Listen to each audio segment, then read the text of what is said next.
This company's never been more profitable. You mean hugely profitable? I like it. DavePorter.com presents The Profitable Cleaner, a podcast on commercial cleaning sales and entrepreneurship. The one podcast that's not afraid to discuss real sales strategies with real cleaning professionals that produce real profits and real results. All right, guys. Well, hey, let's get this started. I'm really happy to be here. I'm super excited to speak with you, Efrain. Your knowledge and expertise is really a unique one, and I think everyone listening to this is going to find a lot of value in our conversation today. So just to kick things off for simple introductions, Efrain, why don't you just tell us a little bit about who you are and give us some background about yourself? Absolutely. So first of all, thank you for the opportunity to be here, James and Angel. So Efrain Rovira, born and raised in Panama City, Panama, in Central America, came to school in the U.S. With a scholarship from the Walmart Foundation, and then ended up living full time, and I've been in the U.S. for north of 20 something years the last time, all working in high tech, mostly in big companies. But then about 5 or 6 years ago, I thought it'd be a lot of fun to go work in startups and in smaller companies, and I made that transition. So yeah, that's me. That's awesome. Nice. The Walmart Foundation, huh? That's awesome. I didn't know that. Yeah, a lot of people don't know that they have 180 students full time since I went to college from different places in Latin America. So great program. Now, is the Walmart Foundation specific for like people in Latin America and stuff, or this is just a program in This general is a pro- that you this qualify this is for? a program within the foundation. They have many programs. Oh, Yeah, they give a lot of money out. So gotcha, yeah, gotcha. so Yeah, I mean, so guys, just a bit of context. We've been working with the Frame for a bit now, and you can definitely hear every time you speak to him the experience. And then he ended up publishing a book called The Me of Tomorrow. yeah. I'll show it here in the screen, which I'm getting through, and I can tell you guys, there's a lot of golden nuggets here. And the main reason we wanted to bring a Frame into the podcast because of the title, really, and how he thinks, right? Me and James are known for being impulsive people. Do we think long term? Yes, we do. But I think thinking long term is a skill set that needs to be nurtured. And so a lot of the commercial cleaners, if you're listening to this, we understand it's so easy to get caught up in the everyday and lose vision of why you started the business and what you want to do. So I guess, Frank, could you just elaborate a little bit on the simple fact of, I guess, why'd you get so intrigued with this long term, man? Like, I read this book and I'm like, you love long term. you know, Like, I'm pretty confident you can see into the future, but that's a different story. you know, I cannot tell you the why, but I can tell you that ever since I was a kid, every time I got in front of something, I was always thinking, how is this going to impact the future, or how is this going to change? And so I truly believe I'm just wired that way, Angel. I can tell you the time when I first remember planning. It was in high school, and I needed to get into what is a technology track. And in order to get into that track, you needed to have good grades. And I wanted to be an engineer, no specific reason. And so I remember that being the first time that consciously I started thinking about tomorrow or the future. And then I do find myself whenever I'm in a business meeting, something comes up, and some people say, "Oh, this is a good way," or "This is the right answer," and immediately my mind races to, "Yeah, but how is that going to be in the future?" And it's just I just happen to be wired that way, Angel. So I'm a planner by nature. I don't know. Yeah, I'm being honest. I wish I had a better answer, I Angel.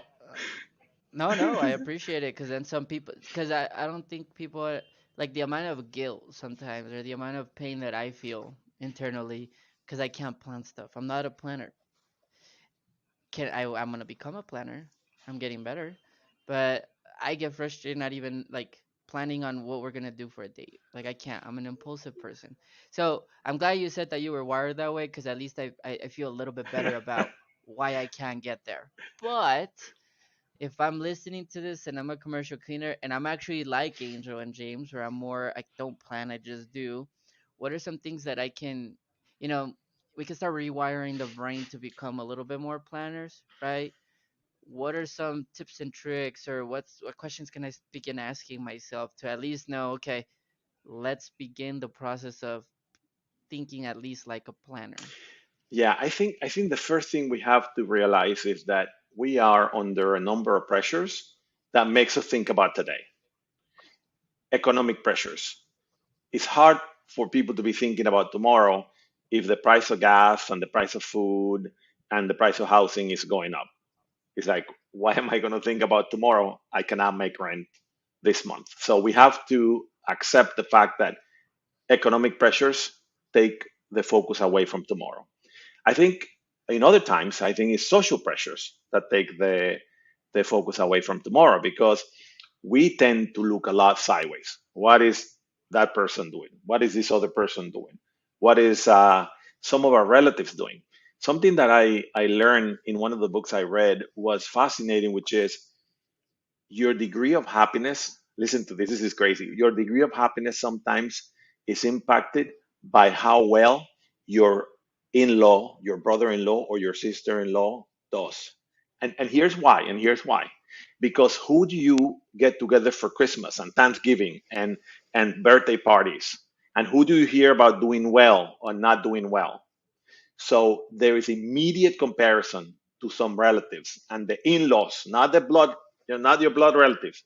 Your brother-in-law will impact a lot about how you feel about how well you're doing. So social pressures is number two, and social media, you all know, doesn't make it any easier because we see the best the best part of people's lives when they go on vacation and all that. And then I think the third reason why it's hard to think about tomorrow is because the prefrontal cortex, the part of the brain that thinks about rationally, does not get engaged with the person that we have no affinity with. When you're in front of somebody that you don't even know, the prefrontal cortex, your thinking part of the brain, doesn't even get engaged. Well, guess what happens to the me of 10 years from now? That's a stranger. Why would I save money for somebody that I don't even know? And so we are wired and we have pressures to not think about tomorrow. Now, understanding that, becoming aware and having the realization that that is the case, then that's number one way to actually start thinking about tomorrow. You think, okay, I'm not wired to think about tomorrow, therefore I better. Number two is everybody always says that you need to seize the moment. You need to live the moment because you know how many tomorrows you're going to have. But here's the fact: most people are going to live 75 to 80 years. So, so as much as we want to live for today, many people are going to live a long time. So if you're going to live to be 75, there are three things you probably want to be. One is you want to be healthy, so you don't need a lot of help. Two is you probably want to have good relationships because the people that have better relationships live longer and happier. And number three is you need to have some economic means. So I think reason number two, or way number two to think about tomorrow is the realization that we are probably going to live 75 to 80 years. So realize you are not wired to do it. That's a motivator. Number two is you're probably going to live to be 75 or 80 years old. And number three is at 75 or 80, you're probably going to want to be healthy with good relationships and with some economic independence, not independence, but some well-being economically. So that's the way I think about this is I am motivated because I'm probably going to live 75 or 80 to think about tomorrow. Does that help, Angel? Totally. Totally. I think that's awesome. And I think if anyone's listening to this, when we think of the status quo commercial cleaning owner, they're busy, they're working in their business, not on their business. A lot of firefighters, they're putting out fires within their business, and they're overloaded with distractions. And when I hear you talk, an old Chinese proverb comes to mind is like the best time to plant a tree was 20 years ago, meaning like the best time to work on yourself was probably starting yesterday to think long term. And I'm really curious about one thing you said there. You mentioned social media. And I noticed that we play the status game. Am I better than my competition because they look great? Am I better than my brother-in-law because he looks like he's doing great and making more money than me? How much does status and social media play into not only the distraction piece, but just like weigh on your self-esteem that could potentially hold you back from thinking long term and thinking more strategically and moves ahead? I almost have a story to tell you to answer that question. So when I was first made an executive uh, at my company in I don't know 20 years ago, whatever, we went into a planning meeting, and the person that picked me up was my peer.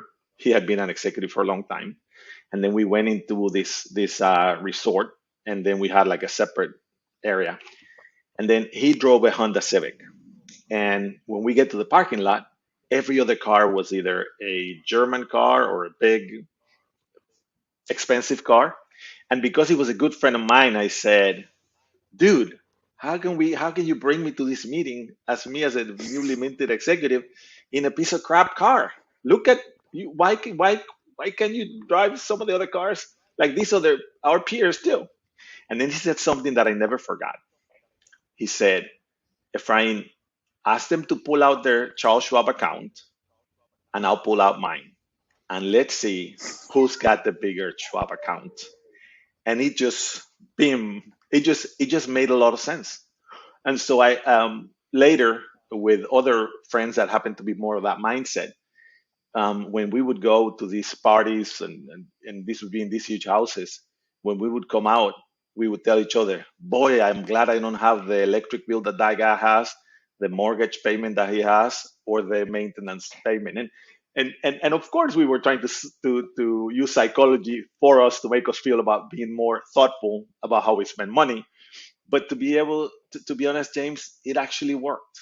And now um, I feel good about some of the decisions I made because I did not let that pressure get to me as much as it could have. I'm not saying that it didn't get to me because believe me, I wasted money just like anybody else.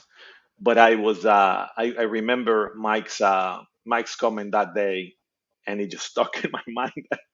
It was better to show what you don't have, you can actually not show that bank statement than actually be presumptuous about what you have. So anyway, does that help? I mean, that's having those times in life. I had another friend that lost his job in the late 90s at IBM, and he said, Efrain, I'm way more stressed than my neighbor 6 houses down. And I go, why is it, Charlie? He goes, well, because he's got a year worth of savings and I have 2 months. So I better find a job quickly. He's pretty relaxed. I don't want to be stressed out ever again, Efrain. So those thoughts, those ideas, those situations started to build that foundation that thinking about tomorrow was probably a good idea and it was going to pay in the long term. James, does that help? And Totally. yeah, and I think you can also like can you make the argument in the other sense? And so I know in your book you talk about well that the savings and then you also talk about the skill set, right? So like for example, I have friends right now that make more than me. Just from a corporate standpoint, they absolutely make more than me. But if we were to sit down and just talk some shop, I'll run circles around them easy, right? Like, and that's a lot of my friends actually. But that's because I've made the decisions of, well, do I save 1,000 or do I invest $1,000 in mentorship, Absolutely. right? So like, I think it goes. But I do agree. I've spent money on dumb stuff. I think there's things that don't develop your skill set, your mindset, your relation, like none of that. If it's outside of that, you should definitely be careful with your money and use it wisely. But I guess how do you make sure you don't fall into the Being cheap, scarcity mindset? the being cheap, Yeah, yeah, exactly. Where absolutely. I'm like, yeah, like, oh shoot, no, I'm not gonna. I have friends that have 20,000 in their bank account. I'm like, that's cool, man, but I know you don't have a skill set, it will catch up to you and you will run out. Be, be, So like, how do you balance that? well, so Angel, so you're doing me of tomorrow thinking right there, because I almost, and there are a couple of ways in which we can go at this, but I almost like to put spending in buckets, right? So you have spending that has a long tail. If you get a bigger house, then that's more electricity, bigger maintenance. Your neighbors are going to have nicer cars, so that's going to put pressure on you on getting nicer cars. So those expenses have tail, and those are things that depreciate, and they're not going to create any wealth for you in the future. Then you have a trip. You go to Brazil for Carnival, and then you show up in your hometown, and after you spend $10,000, that expense has no tail. You loved it. You had a good time. And then you have the 10,000 or 5,000 that you put into an asset, your brain. That's the one asset that no one can repossess. If you went and you spend, you borrow money to buy a car, the bank can take the car away from you. If you went and you learned something and you don't pay your loan, they cannot repossess your brain. So that's an asset. That's a something that is actually going to produce. So absolutely, that is not that scarcity mindset is not about the things that generate wealth in the future. I'm talking about the things that generate happiness for a very brief moment. They say that a new car makes you happy for about 30 days, and after that you go Hmm. to the same level of your older car. They say Mm. some things have an even shorter happiness length of time. So and Okay. you only know this if you go and study deliberately about what causes happiness for the longer term, and then you go about doing those things. So yeah, absolutely. What you're investing in, Angel, is totally me of tomorrow thinking. That's not me of. Uh, I love what you just said though, the tail. Now I can only picture like a tail of a big animal, like a dragon or something, and like that's crazy. Like every time you buy something, what's the tail that comes with it? I can't stop thinking about that. That's such a like you're right, if I buy a new car, well my insurance just went up, my maintenance went up because now it's a Beamer, so it's gonna cost more money. Now it's more gas, now it's more this, and you're like, oh shit, this thing takes the tail. If I go to a music festival, I have 3 days and I'm done and I'm out. There's no tail, but there's good tails, bad tails. That's a really good explanation. Yeah. I think Thank you so much. I was just going to say, I think people listening to this too can like also not only apply this to life, but also into business. I think so many cleaners get into this mentality of I need to hire more, need to hire more, need more of a sales team, need more people to fulfill, and that's the case. I mean, we're in a labor-intensive business, no doubt. But also, how can we look at internally of where we're currently spending? How can we get more lean with our operations? How can we work smarter versus harder? Maybe clean up some areas versus just hire and expand more. We get caught up into growth, growth, growth, and we've been guilty of it even as a business to where like, no, how can we build a more lean and stable foundation, which will actually set us up for more sustainable growth moving forward. Um, Absolutely. uh, And if I may make a comment on that, the pressure of now you had more people is going to drive you to actually be more desperate for business. So now hmm, you're going to discount those some deals that you wouldn't have otherwise discount, and you're going to sell them with lower margin. And then when you sell them with lower margin, and then you grow the business, then you're going to have a bigger business to manage, and you're going to have more people, and then more pressure. Versus saying, okay, this is a part of the business where I'm very good at. I'm differentiated. I add value. Let me be disciplined about Mm, sticking to that business because it's a more sustainable. It's not going to come, another competitor is not going to come and take that business out. I have a differentiator. I add value, and therefore it's a longer term business than just some going up and down. And I was just having that conversation with somebody yesterday about building a business that can be sustained, sometimes slower growth, but sustained. It's like a tree. agree. You got some trees with a big um, trunk, and then you have a tiny palm tree that goes quickly up, and then the first breeze it knocks down the palm tree. But those bigger trees with those much wider trunks, man, they last a long time, and they're slower to grow, but they're much more. sustainable. They will and, withstand any and wind. even on the bottom, like in the bottom, the roots are so like. Absolutely. Have you ever taken out a tree? It's Like amazing. some roots, I'm like, how? Like these are yards of just roots. I'm so glad that you said that because I think a lot of people just want to grow. Like why? Like even us sometimes, right? We ask ourselves like, why isn't they put their $1 million like right now? And it's like, well, because there's the difference between anybody can go and sell, then anybody can sell the right way. Like anybody can grow the business fast, and then there's, okay, well, if we make this amount, can we retain it? Because if I were to land another contract, now I need five more employees. That means five more trainings. That means one more manager per five employees. Hmm. Like, okay, can I afford that right now, or can I prove out my who I'm going after? Can I figure out how to replace these little contracts with big contracts? Can I, right? There's more to there's a difference between like a rocket ship type of growth and then there's like sustainable growth, right? Like I compare it to working out a lot. Like a lot of my friends are like, "Oh, dude, I just wanna get big right now. Like I'm just gonna get big." And I'm like, "Well, have you ever had a six pack?" No, I haven't. Okay, well, have you ever been below 20% body fat? No, but I just want to be big and then I'll shred. And it's like, why are you gonna do that? You're gonna go up just to go all the way down to then go up again. Instead, go down, get the body that you want, and then start gradually working your way there. It takes longer, it is harder, but it's sustainable. It's Sustainable. not just those one and done. And I think actually now that I'm realizing your book is a lot about like how to become your best self, sustainable, like sustainable, but it has to be a sustainable self, you know? I love that. Hey, Efrain, like we were talking about, I'm just curious, based on all your knowledge and experience, at what point in your life and career did you say to yourself, like, hey, I'm going to make this long-term thinking that I've naturally had? Like, when did you decide to create and write the book? And then, like, what did that process look like? What was the motivation behind it? Yes, that's a great question. So I wish I would Wait, tell you. wait. Don't tell us when you made that decision Okay. because you have that inside the book. So I'm gonna leave that for the listener as a cliffhanger to buy the book or for us to begin reading Well, it and go through with it. like, That like, answer's in there, correct?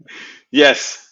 okay. Then I guess maybe give us some process of what that looked like when you started writing it, and when like just take me through the process of writing a book. That sounds insane to me. There you go. Yeah. So the building up to the book was looking at something in a meeting or reading a book or hearing somebody say something and finding value with it, and then cataloging and taking notes on it and put it in a place where I could find it if I needed it. So that's how I guess we all have a lot of knowledge, but what we a lot of us fail to do is put that knowledge that is in our brain in a place where we can actually go tap it or go share it with people. So the first part was actually realizing that if I accumulate this knowledge, the next time that I have a question or a problem, I can go back to my information source or my knowledge source, and I can have find the answers faster. So that was one part. But in 2019, I had coffee with a buddy of mine that used to be my friend that was the partier of the friends, and he tells me that I wrote a book. And I said to him, "You wrote a book? That's outstanding. I've been thinking about writing a book."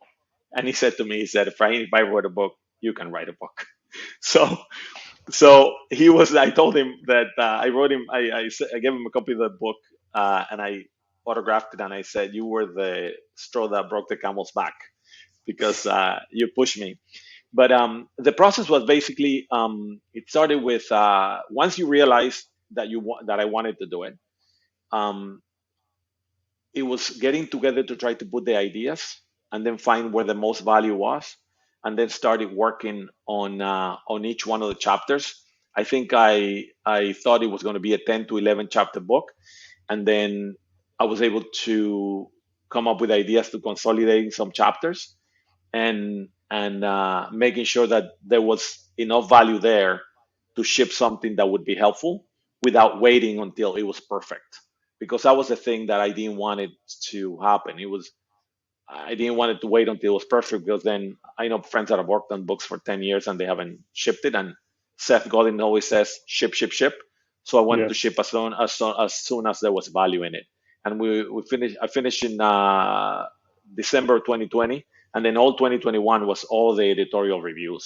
So yeah, that's pretty much it. About mid Yeah. 2019, writing for a year and a half, working with a ghostwriter, working with Nick, and also my awesome partner that helped me as a ghostwriter. And then 2021 was all about the reviews. You would not believe the amount of reviews you have to go through. Is it plagiarized? That was the first one, because if the publishing house doesn't want to have any book that is copying somebody else. So review one, is it plagiarized? No, okay. Is it worth publishing? That was number two. And then number three, is it grammatically and correct spelling? Okay. Now then they went to technicalities and to quality and all of that. So I think it went through 7 editorial reviews when it was all said and done. So I know it's insane. Amazing. Hey, key Yeah, takeaway there. A key takeaway to anyone listening is done is better than perfect. Always. absolutely. Yep, yep. So I think you said something that I just have to clarify. So you said as soon as there was value, yeah, then I sent it. Like not like to the first edit like editing, begin editing and stuff, and then they sent it back. What do you mean by as soon as it had value? Who defined the value that was in the book before you even showed it to anyone? yeah. Great question. So I had the opportunity to lead many teams, and I was always a person that if you came and wanted to talk to me about an issue you had, an idea you had, I always had a lending ear. I was always there to listen. And I developed, in working with people, I developed these ideas, frameworks, and I would test them. And I don't know, Angel, if you noticed, but I always like to finish a conversation with, of all of the things that I said to you today, where did you get the most value? And I would write that down. And I would last start looking for patterns. And I said, this was the part that people really liked. That has to go into the book. And so every conversation, every coaching session, every always, of all of the things that I said today, which one created an aha? And I took notes of that. And that's how I gathered where the value was. And Angel, some of these people were vice president at Fortune 10 companies, pretty smart people. So I said, if they think it's valuable, then it must have some value, right? Man, But that's great. yeah. So That is anyway, actually, I think that's a note taking part of this podcast. I think that's what Angel's doing right now. If Oh yeah, I'm if you stealing this. if you're listening to this though, and you're thinking, how does this relate to my janitorial business? Well, I think you just got a key insight there. Is you could ask any one of your clients, where do we provide the most value? Is it the absolutely. relationship? Is it the service? Is it both? Is it the reliability? And see, is there patterns there? I love that. So now you got me Well, and, thinking. and like every walkthrough you do, every client meeting you do, every team meeting that you do, any coaching, I love that. I think you apply this everywhere basically. Like, hey, out of everything we spoke about today, where'd you get the most value? Write it down, and then you'll find out two things probably that you have no value, which could be a thing. Somebody could be like, oh, I mean, it was a good combo, and they never tell you anything. And you're like, Absolutely. oh, shoot, I'm actually not a good trainer slash coach slash leader. Or you might get a pattern that then you'll be able to get in front of these things in the future. I love that. I'm gonna steal that, and I'm officially stealing that for myself. So if I come up with a book in 2 years, guys, thank you, Efrain. No, but that It's I love funny. that. It's funny because the two of you are very big readers.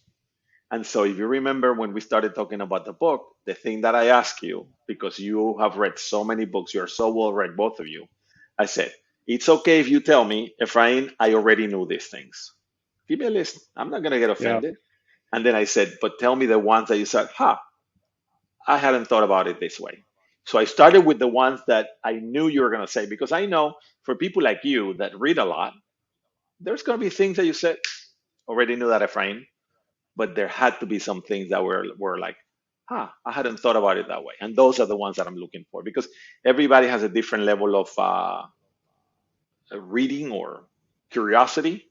And those that are more Agree. curious are probably going to know more things than the less curious ones. So, and that's okay. I mean, I could tell you this because I'm already reading it. Like, to me, the thing that, like, I could probably, like, if I stopped reading your book right now and didn't finish it, let's say, the biggest thing for me is, who would I be at 30? Who would I be at 40? Who would I be at 50? Who would I be at 60? That thing, like, I was reading that on an airplane, and I was like, what the hell? Like, why have I not thought about, where is this thing? I was like, why have I not thought about this stuff? Like, I've thought, I like the string. I work on the string, and that's like my thing. I have that harmonious and a balanced life, right? But this, like, me in my 30s, me in my 40s, me in my 50s, professional, family, health, community, economic, and spiritual, dude, that got me thinking, man. And I'm not even 30, so I can actually put this into practice. And I think a lot of people, like even my dad, he's 53, and he's like, "Oh, I'm done." I'm like, "Done with what, bro? Like, you're done till like 76 to 80. Like, that is a fact." Like, and I agree with that fact. So I'm like, you have another 25 years, and then your wife will still probably outlive you. So what are you doing?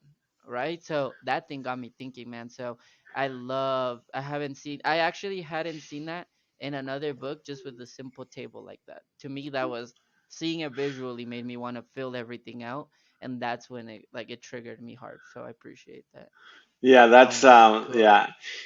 Yeah, and I have to give credit to my dad on that one in the sense that my dad is a person that learned to dance tango when he was 70 and wrote his first book at 75 and Wow. Yes. learn how to play the I think the congas. Congos, And they're like, congos, well, yeah, yes. yeah, at like 78. So so when I look at him, I go, that's the kind of life I want. And that guy just Yes. keeps on learning. And so that's a guy that has probably, he already told me, he's 82. He goes, you know what? I'm thinking about living another 10 good years, just so you know. And I'm just like, Yeah, it's a Dude, mindset. So yeah. for sure. I have family here in Colorado, and I forgot that I had, so like I have an aunt, and then her dad is 85, right? And we call him to pick him up for lunch, and he's like, "Oh, sorry, I'm like 2 miles away. I'm riding my bike." And I'm like, I hadn't seen this guy in years. So he's like, "What do you mean?" And he's like, "Oh yeah, he goes and cleans yards. He'll pick up cans. He'll go dance." And I'm like, "How old is he again?" He's like 85. And so I met him, and I'm like, "What's got you going so much?" And he's like, "Dude, I love myself." And I'm like, "What do you mean?" And he's like, "People that don't take care of themselves is, they don't understand how to love themselves like they should." And so, like, right now, when you said that about your dad, I'm like, your dad probably loves himself, his personal development, loves others. So he's out there dancing, living life. And I look at people that stop, and I don't, and you don't have to keep making money, you don't have to do anything crazy, but like, learn to love yourself, and you get more curious about what you can do and how you can serve No others. I doubt. think that's just a straight reflection. So that is huge. I That is think huge. and I think that loving of self is so important when it comes to health, Angel, because how can you be a good father, a good sibling, a good son if you are not healthy? So that part of the self to me was super important because I understood that I needed to take care of myself so I could take care of my family. And you talked about the table, right? At 30, 40, 50, 60. You haven't said the little extra work on the after that table, which is, okay, now that I have a framework of where I want to be at these different ages, what am I willing to trade off? Because in life That's true. life you always have to get to be willing to trade something off. And if you are aware and you trade him off deliberately because you want to trade it off, then it's much better than if you come back 20 or 30 years Hmm. later and you found yourself wealthy, but with crappy relationship with your children. It happened to you, right? Instead of you say, okay, I'm going to dial this down because I want to make sure that this doesn't get dialed too much down, for example. So, Well, and Yeah, you and want, go for it. I was just gonna say that's I've never viewed trade-offs in that regard. I've heard similar type of things, but like you're gonna be trading off regardless whether it's on your terms or someone else's, so you might as well make it on your terms. to the best you Yeah, can, your right? terms are God's terms, baby. Correct, Yeah, They're gonna catch up to you. correct. correct. Yeah. And that's why I always say that I don't know what's going to happen to me, but I'm going to do my part, right? Because you got genetics, you got situations that may happen, accidents, and all of that. That I cannot control. But what I can control, at least I'm gonna take care of that. Whereas if I was like, no, I'm gonna let life happen and not take care of myself, then it's just not. I think you owe it to your family, to yourself, Oh to yeah. your community. So, yep, And I think like even genetic stuff, let's be honest, like cancer can be awakened, diabetes can be awakened, things can be awakened. they So can be. you technically do have control about a lot of things. You We do. just like to assume, we like to assume that we don't, because it just makes it easier when we have to sacrifice the body. I mean, like I'll tell you, when I like shout out to James. I mean, what? How many pounds have you lost this year already? Yeah, 20. Oh wow, Yeah, like he's lost 20 pounds, and they're not like, oh, I just lost pounds. It's like you could see the difference. You could see the body, the energy changing, the amount of sugar intake, right? Like it's kind of cool to see that because I remember when you used to tell me like, no, I can't do that, and now you're like, ew, I can't believe that used to be me, Yeah, right? exactly. Yeah, Same exactly. vice versa. Like I used to eat a lot of sweets, man, until I got hit with your type 2 diabetic or have type 2 diabetes. I am not, but I have type 2 diabetes. And so I'm like, oh shoot, could it have been stopped in the past if I didn't eat like I ate or if somebody would have educated me about food? 100%. And I'm not now, I don't eat sweets and I don't care about sweets. Like that's a trade-off I want to do. If that means I don't take insulin and that means that I'm still high energy, you got I'll it. take that. I'll take a trade-off any day. And I Absolutely. think like I don't know who said it. If you don't sacrifice for what you love will become the sacrifice. And since they Mm, told me that, I was like, damn, I am not gonna sacrifice certain things. Like absolutely not. I will sacrifice right now to be a better husband and hustle if that means that I never have to sacrifice my marriage, right? Absolutely. Like, what are those things, those trade offs? I love that. And you have some listeners that are younger, right? But you're yeah, talking about marriage. What a big important decision is, and how it impacts your life. Who you marry. Talk about a Oh, yeah. decision that has huge implications. So totally. yeah. So, some people Yeah, yeah. listening probably don't want to hear that right now, but hey, if you don't want to hear it, it's because you got some questions to answer. I think Yeah, this And I is even great. think like I think even if you're already married and you're like absolutely. already thinking about it, nah, bro. Like, don't sacrifice that. Like, again, fix it now. Fix it. Long-term planning. Do Yeah, you see yourself with that person in 20 yeah, years? If the answer is yes, work on it right now. Don't go and make a mess over there, you know? yeah. Hey, Uh, can I make a point? Because I've had yeah. this thought in my head since we started, and the thinking about tomorrow. So, one country that I really enjoyed traveling to was Iceland, and Hmm. it's such a beautiful, nature, fire, ice, and so on. And one of the things that I saw there were this house is built on the side of the mountain, and the little tiny house, well, from the distance it was tiny. I'm sure it was a big house. It was all surrounded by these huge trees, so that if there were rocks rolling down, they would not hit the house.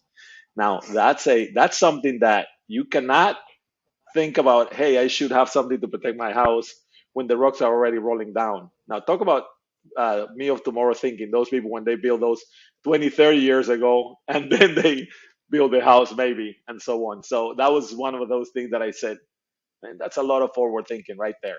So, No, I agree, man. I agree, and I think, one of the I'll leave it at one of the quotes that stuck with me the most, that have stuck with me the most, and if you're a faith-based person or not, like God's gift to you is your potential. Your gift to God is fulfilling it, yep, and I think that aligns a lot with it, with what you're saying, like living long term, living in obedience, being like your best self, right? Going for the future.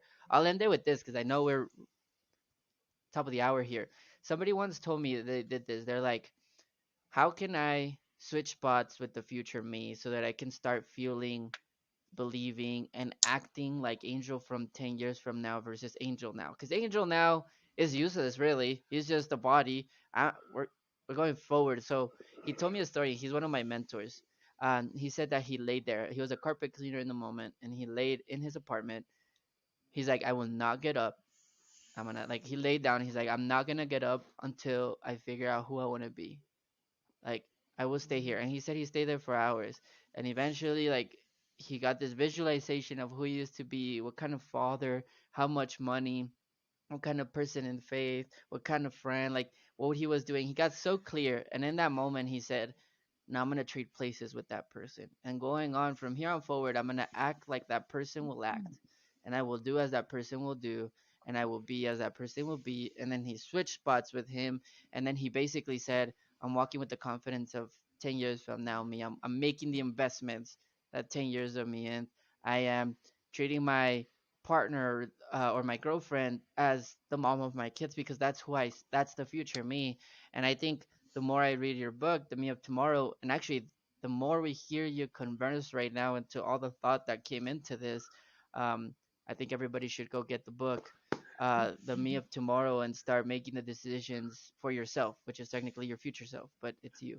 So, Absolutely. um, thanks so much for being here, Frank. That was some fire content, man, and we're super excited to be able to share this with the team. How can they connect with you if they're hearing this? Well, so of course I'm on LinkedIn, and I just created a Facebook page that I'm going to start populating. There's some people helping me out with the website, but the Facebook page is going to be facebook.com/, the me of tomorrow. That's already there. Content coming. What I want to do is I want to also share my favorite tools for planning, because in my life I've developed, you know, little tools, little frameworks, and so I want to, some of the ones that didn't make it into the book, I want to start adding them in some of these sites so people can leverage them. Please So do. yeah. Please do. Have those one pagers, man, so we can implement what you're teaching. I get it. So guys, get the link. We'll put it in the bottom. We'll put all his Facebook page. We'll put his LinkedIn, and we'll put the link to the Amazon book. If you buy the book and you send me a screenshot, we will have a special surprise for you. But you have to show us that you've ordered it, and leave a review once you read it. All right. Well, Frank, thank you so much, Efrain, thank you James. so much, Always a man. pleasure to co-host with you, brother. Hey, thank you so much, Angel and James. Thank you, Awesome. Efrain. Talk to you soon, man. Cheers. Bye.